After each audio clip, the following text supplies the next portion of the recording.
Yan, magandang gabi po mga kabilog. Ako po galing sa Panglalaw. Ayun, yung putik po, pinahulog sa lawiran. Ito po ang huli ko. Alimango. Wala na po, madarang na pala ang alimango dyan. Talagang yan, pagod na po.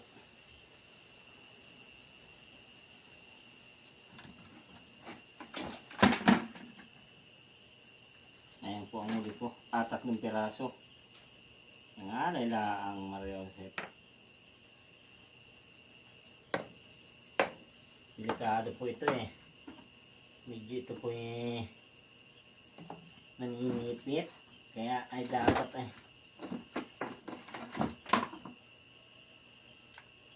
Nasaan ba? Labas!